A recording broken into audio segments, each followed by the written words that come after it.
Sénégal, bonjour. Au menu de l'actualité de Tribune Quotidienne ce matin, le Nyangle de Koroké. En tout cas, Tribune Quotidienne de révéler attaque contre le chef de l'État. Diomaye sort le bâton. Vous le déconnez? Wallahi Talaï. En clair, il est question du 45 de Monsieur le Président, son Excellence Bassirou Diomaye Faye, envoyé à Kilif de Yanabar, là où ça fait très très mal. Bon, le rappeur Kilif, début de ses fonctions de PCA du Grand Théâtre National, informe Tribune Quotidienne. Le journal de renseigner, en tout cas, il est remplacé à ce poste par Ousmane Sané, diplômé en informatique de gestion. Bon, Kilif envoyé dans la sauce et l'informateur quotidien indiqué dédiomaïsation de l'appareil de Pastef des Patriotes contre désoncorisation de l'appareil d'État. L'heure est à la représailles. Bon, l'informateur de retenir en tout cas la confrontation indirecte entre le chef de l'État et son premier ministre transféré au plan institutionnel. Après le retrait des responsabilités des proches de Bassirou Diomaye Faye au sein de Pastef des Patriotes, les représailles au niveau étatique, c'est l'interrogation en tout cas de l'informateur quotidien ce matin. Wolf Quotidien pour sa part de révéler limogeage de Mbessane Sek alias Kilif Bassirou Kebe Salimata Gang. Diomaye sort la cravache. Sortir la cravache pour instaurer désormais le mout Mahamot. Pour l'instant, le point actu de révéler style de gouvernance. Diomaye se tait et tranche. En atteste le limogeage de Bassirou Kebe et Kilif. Histoire de réprimer leur bavardage dans l'espace public. Note en tout cas le point actu ce matin. Le journal en tout cas de revenir en long et en large sur une autre actualité. De quoi s'agit-il? Après 2 ans de suspension, le paiement des bourses de sécurité familiale reprend. Bon, reprise de plus belle des réactions au vitriol signé Tchelou Magdou Aïnelo, comprenez Tierno Ibrahima Diop, journaliste de son état, dans Tribune Quotidien ce matin. Le journal, en tout cas, de parler de score, le score de 89.100 dans la mise en œuvre de la norme ITE, histoire de renseigner ce que pense Tierno Ibrahima Diop, alias Tchelou Magdou Aïnelo. À savoir, le chiffre peut sembler honorable, il marque pourtant une régression. Détoile Tchelou Magdou Aïnelo. Waouh. En tout cas, l'homme comprenait Tchelou Magdou Aïnelo dans Tribune Quotidien met à nu la réalité du score de 89.100 dans la mise en œuvre de la norme ITE. C'est à lire, bien entendu, dans Tribune Quotidien ce matin. Direct News de parler de l'environnement des affaires, histoire de revenir en long et en large sur l'affaire ACD Siemens. Bon, quand le Sénégal sacrifie ses entrepreneurs, voilà ce qu'il est de retenir à propos justement de l'affaire ACD Siemens. Si on en croit Direct News, le journal piloté par Pape Diogoy Faye, en tout cas d'expliquer la décision du Premier ministre Ousmane Sonko de résilier le marché de 71 milliards de francs CFA conclu entre le ministère de la Santé et le groupement ACD Siemens constitue bien plus qu'un simple acte administratif. Elle sonne, la décision de Ousmane Sonko sonne comme une atteinte grave, pour ne pas dire une atteinte très grave à la santé publique et à la sécurité juridique des entreprises sénégalaises, aux Sénégalaises et aux Sénégalais. Direct News d'expliquer en tout cas ce marché en offre spontanée répondait à des investissements visant à renforcer le capital humain, si cher au nouveau régime. Et c'est à plein régime que tourne Direct News, histoire d'ajouter, il se déclinait en quatre lots aux enjeux sanitaires considérables et de portée nationale. Actualité nationale avec justement l'affaire ACD Siemens, tristement illustrée, pour ne pas dire gravement matérialisée par la décision du Premier ministre Ousmane Sonko de résilier le marché de 71 milliards de francs CFA conclu entre le ministère de la Santé et le groupement ACD Siemens, d'après Tribune Quotidien qui explique le premier lot d'un montant de 38,6 milliards de francs CFA prévoyait de doter les hôpitaux publics d'équipements d'imagerie médicale de pointe indispensables au diagnostic quotidien. Bon, retenons également qu'en bloquant ce premier volet, le gouvernement paralyse un plateau technique national déjà insuffisant. D'après Direct News, condamnant des milliers de patients à des délais d'attente interminables pour des examens de routine. Aussi, Direct News d'ajouter, s'agissant de l'hôpital de Bakel, le chef de l'État lui-même, lors de sa tournée dans la région, avait solennellement annoncé le démarrage prochain de la construction de cette structure sanitaire, reconnaissant ainsi publiquement qu'il s'agissait d'une exigence profonde des populations locales. En tout cas, Direct News toujours à ce sujet de révéler ce qui rend cette affaire particulièrement grave, c'est que la Cour des comptes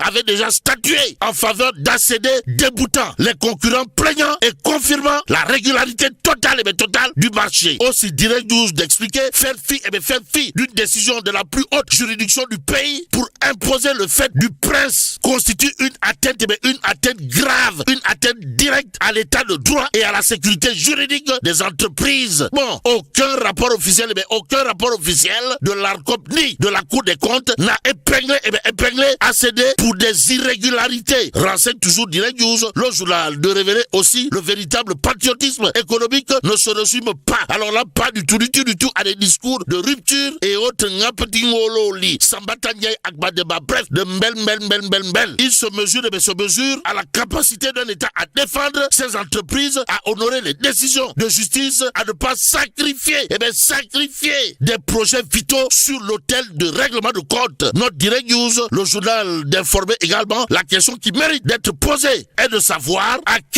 qui profiterait la résiliation. Bon, et pourtant, l'État du Sénégal a négocié et obtenu de ACD la baisse de la facture, ce qui rend incompréhensible cette fameuse résiliation. Ainsi, affaire ACD Siemens, Direct News d'expliquer à qui veut et à qui veulent savoir quand le Sénégal sacrifie et à tort, s'il vous plaît, ses entrepreneurs. On est où là? C'est l'interrogation qui s'est posée. Aussi, l'Observateur l'Obs est en entretien avec Maguette Sen, député maire de Malicounda et leader de Anden Naolé, la marche des territoires. En tout cas, l'homme comprenait Maguette Sen fait comme qui dirait donner un coup de pied dans la fourmilière, voire jeter un pavé dans la barre, histoire de dire le pays est au bord du gouffre. En d'autres termes, Réumi Dokoul. Si on en croit Maguette Sen, député maire de Malicounda et leader de Anden Naolé, la marche des territoires, dans l'Observateur. Ce matin, le journal du groupe Futur Média, en tout cas, de révéler qu'à propos du bilan des 2 ans, le Sénégal est au bord du gouffre, selon Maguette Sen. Aussi, à propos du tandem Diomaye-Sonko, le Sénégal ne peut plus, alors là, plus du tout, supporter une nouvelle crise institutionnelle, d'après toujours Maguette Sen, dans l'Observateur l'Obs, qui recommande à Diomaye et à Sonko une idée lumineuse, comprenez, le développement du Sénégal, qui devrait se faire à partir des territoires. Bon, vouloir réduire de moitié les communes du Sénégal avec l'acte 4 de la décentralisation tel que annoncé par le ministre des collectivités locales est un recul, pour ne pas dire c'est ridicule. Bref, c'est un recul de la démocratie locale. Ainsi, l'Observateur l'Obs d'ajouter, Maguette Sen et son parti soutiennent activement la candidature de Macky Sall à l'ONU et recommandent à Diomaye et à Sonko d'appuyer cette candidature qui est bénéfique pour le Sénégal et l'Afrique. À propos justement de l'université Cheikh Anta Diop de Dakar, Maguette Sen considéré comme le meilleur directeur de l'histoire du COUD, comprenez, du centre des œuvres universitaires de Dakar, de considérer à plus d'un titre dans l'Observateur l'Obs, l'État doit solder le passif des bourses des étudiants. Aussi, Maguette Sen est contre l'instauration d'un commissariat classique au campus universitaire, mais d'accord pour une police adaptée. Informe bien entendu l'Observateur l'Obs ce matin, l'évidence quotidienne de parler d'Air Sénégal sous l'ère Diomaye Sonko. Pourquoi faire? Et pour parler de crash, de crash sans précédent. En tout cas, la nouvelle direction a fait pire que les précédentes, informe l'évidence quotidienne. Ce matin, le Dakarois quotidien de s'intéresser à Mohamedou Lamine Massali, président de l'Union pour une nouvelle république, qui fait son diagnostic de la posture du Sénégal sur la scène internationale, tout en estimant que nous avons désormais une diplomatie affaiblie. Le Sénégal a une diplomatie affaiblie, d'après Mohamedou Lamine Massali, président de l'Union pour une nouvelle république, dans le Dakarois quotidien. Et critique quotidien de révéler également que Massali Lamine, le régime Diomaye Sonko, constatant bien entendu que notre diplomatie est à terre, d'où l'intérêt pour nous de prendre le peuple quotidien. Le journal d'afficher en tout cas diplomatie sénégalaise à terre, Mohamedou Lamine Massali pistonne les nouvelles autorités sénégalaises aux Sénégalaises et aux Sénégalais. En relief quotidien de révéler en tout cas Sénégal alerte sur la gouvernance. Massali sonne l'heure du sursaut national face à une diplomatie en déclin. Aussi, en relief quotidien de revenir en long et en large sur le drame en Casamance. Pourquoi faire? Pour nous dire que Gabsobob les Diabar, ou l'organisation politique et non politicienne, l'organisation politique dirigée de bête par le Djambar en chef Bougane Gueye Dany, interpelle l'État. Et en l'État, retenons dans En relief quotidien l'éditorial de classe exceptionnelle signé mon confrère Abdoulatif Ndiaye, alias Abdoulatif, intitulé Contentieux sportif, l'État à la porte, la fédération en première ligne. Le Témoin quotidien pour ça par de révéler parfait de corruption à la CAF. Le Sénégal exige une enquête internationale. Et là, mais là, tu es dong, bon, que Dieu préserve le Sénégal.